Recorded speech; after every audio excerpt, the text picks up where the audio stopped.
Hello everyone, this is John McCormick. I'm the Director of E-Learning Design. I work in ELIS, or E-Learning Instructional Support.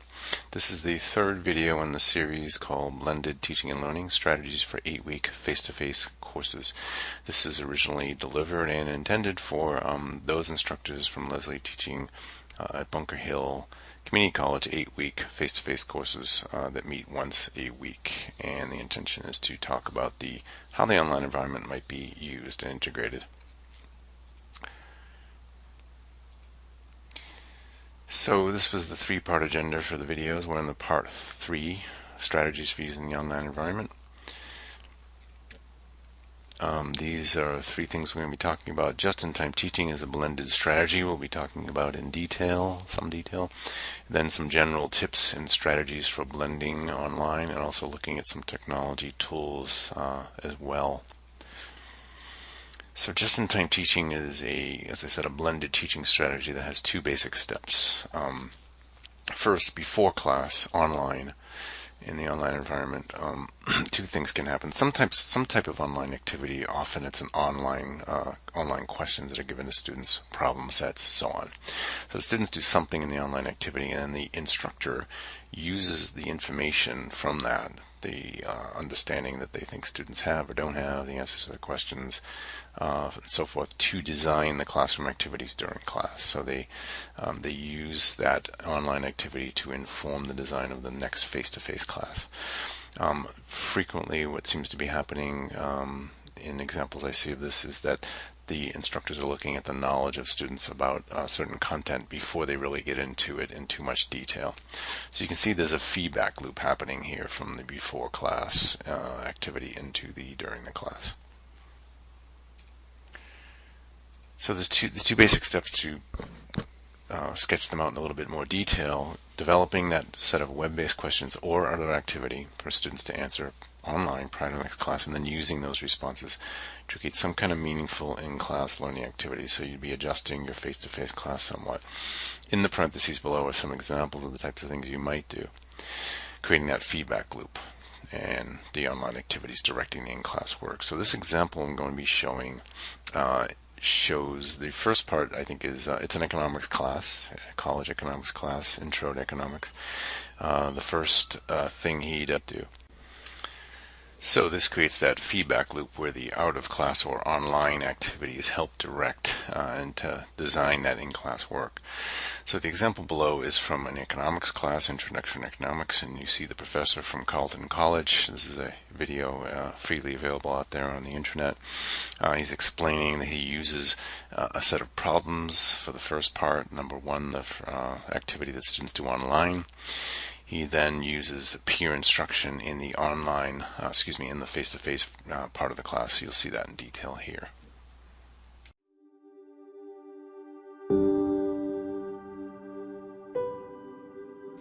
Hi, my name is Alexey Karas. I teach economics here at University College Roosevelt, and we are going to look at one particular session of my Introduction to Economics class. In this class, I use a method called just-in-time teaching plus peer instruction, developed by a Harvard physics professor, Eric Mazur. Before a class, I give students an assignment where they need to read a chapter from a textbook and then answer a few questions and solve several problems. They do it online, and after they complete the assignment, I look at the solutions they give and try to detect what kind of problems they encounter, what kind of concepts are particularly difficult. On the basis of that, I then prepare my class. Specifically, I select a list of so-called concept tests, multiple choice questions that focus on a specific concept. I put one of those concept tests on the screen, let students think about it individually for a few seconds or a minute, and after that poll them. I let them show their voting cards with the answer they would like to give.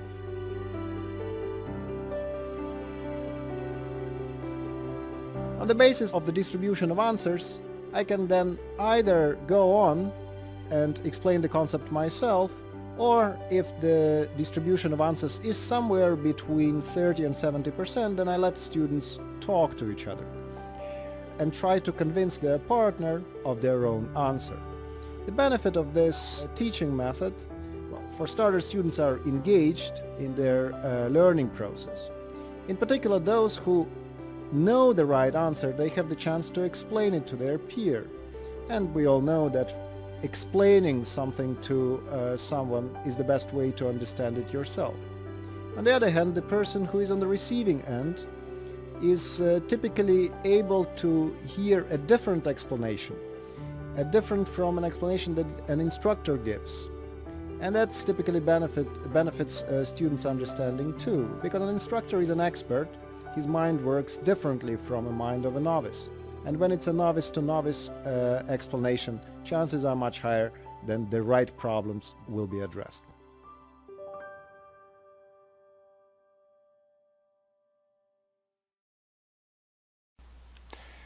So here are some of the benefits of this just-in-time teaching blended strategy. Students begin thinking about the class material before class. They're ready to engage in classroom learning, and this can increase the ownership of that class by the students because the class is designed around their input.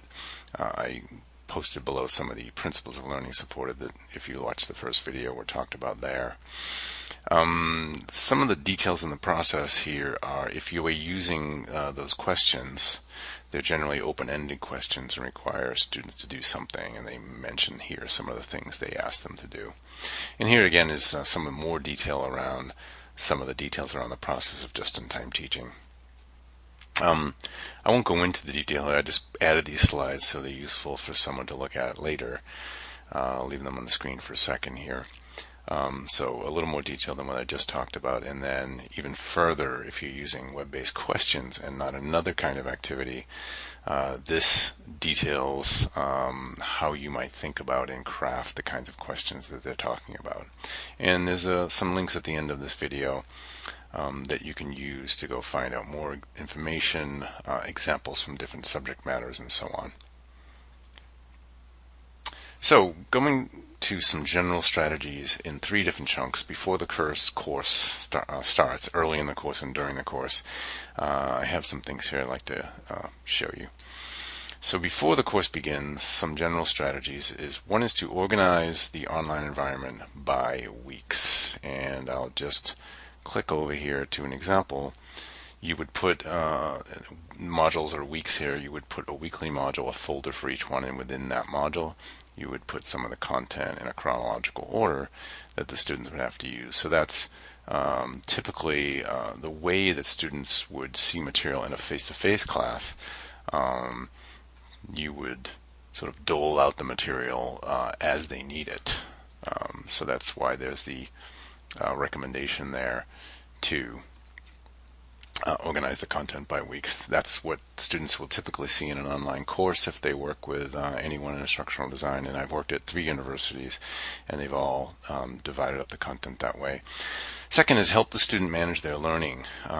There's a great series of videos. I can show you the person who does this, and they're also research based on different types of study skills and thinking skills, how to read it, specifically is how to read a textbook, how to remember things. An example of a video here where this person basically describes different techniques for remembering what to study, for example.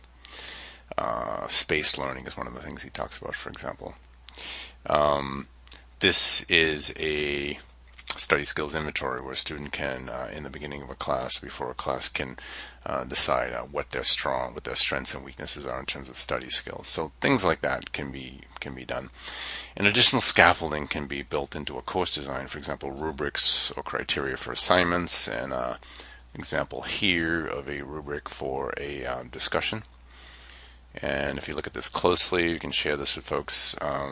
This includes not only criteria of the quality of their posts, but the quality of the interaction and the behavior students have within a discussion that takes place partially online.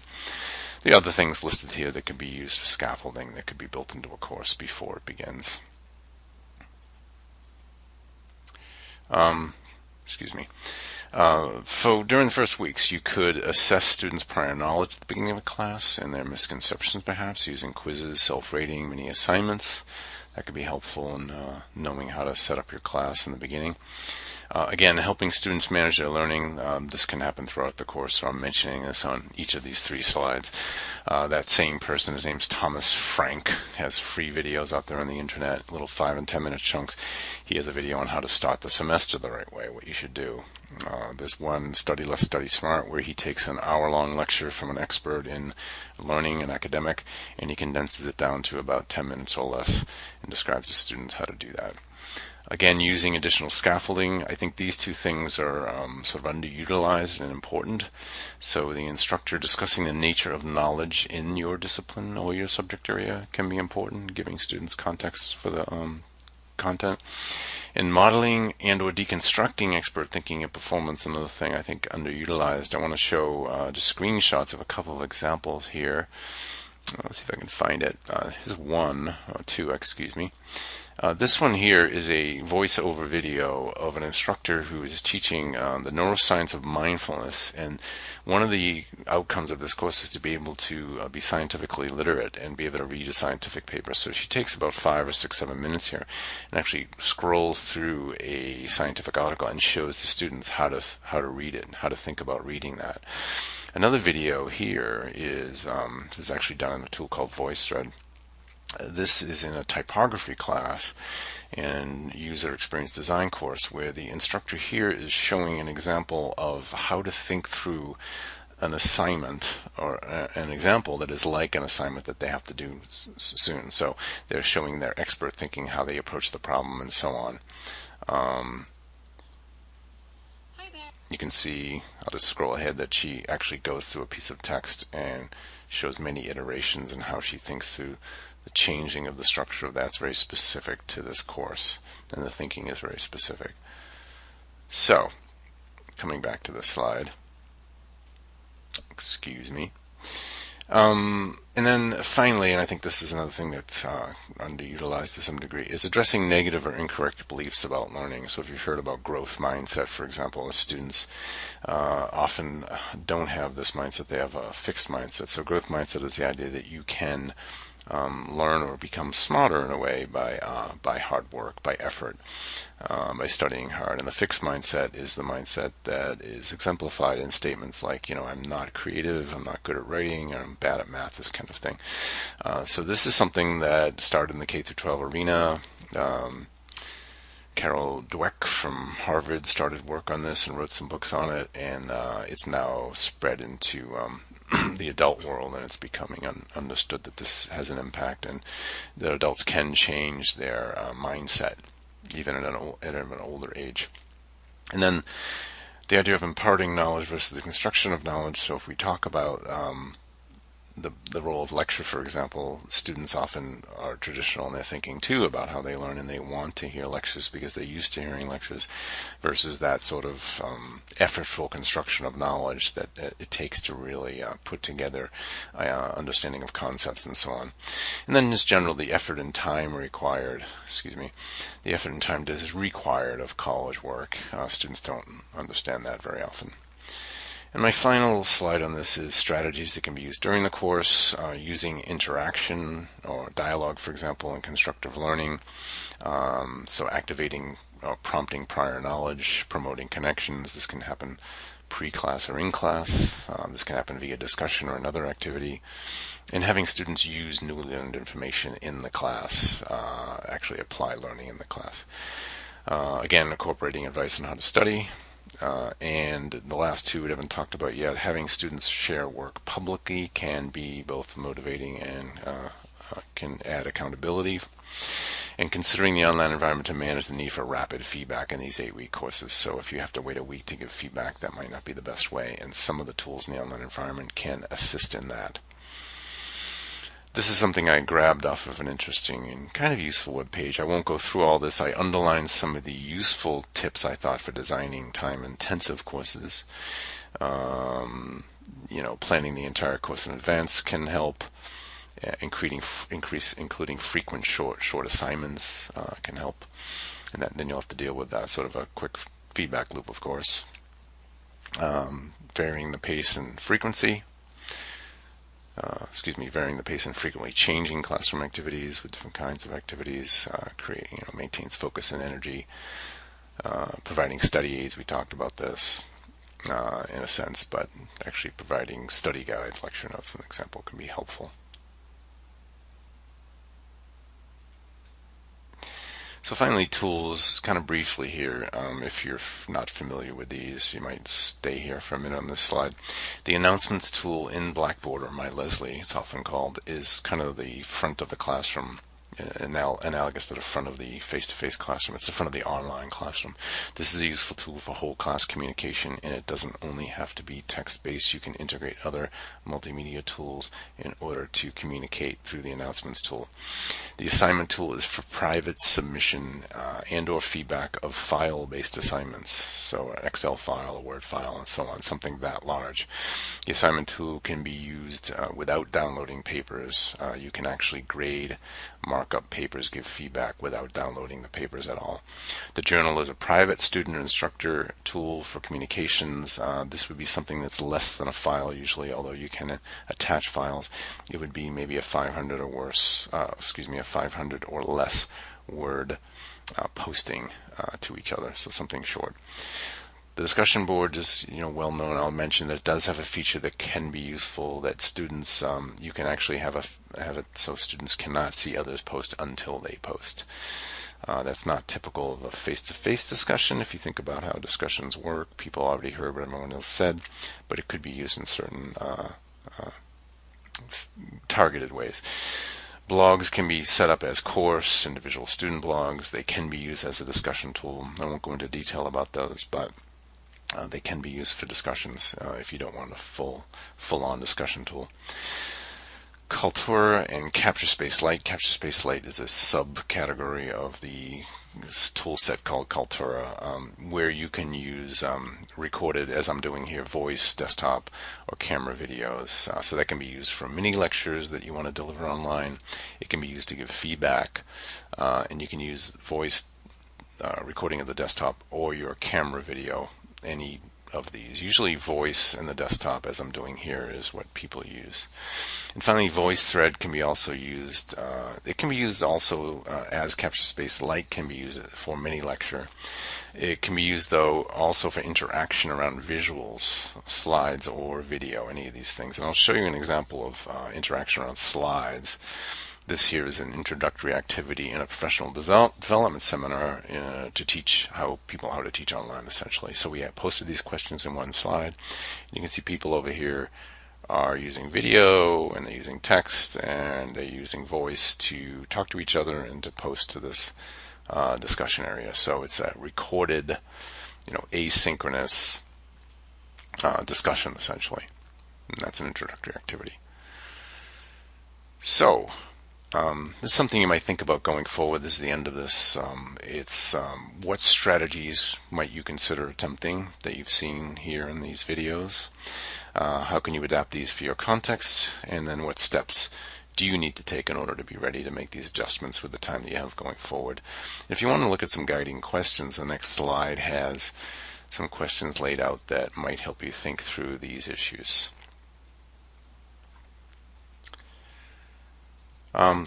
So this is some of the ways that we can help you going forward. We can consult with you on a course design or learning activity design, teaching facilitation, integrating technology. We do have online seminars that we periodically do during the year. We have technology tools training, as you can see below, and that is the website to use, the email address to use to get to any of us here at eLearning and Instructional Support, whatever you might need. Here are some links to resources. You've seen some of the pieces I've used from Carleton College, the Just-in-Time Teaching video, and some other videos. The last one on active learning is quite good as well. So that's the end of this piece, and thank you very much, and we hope that this becomes useful for you.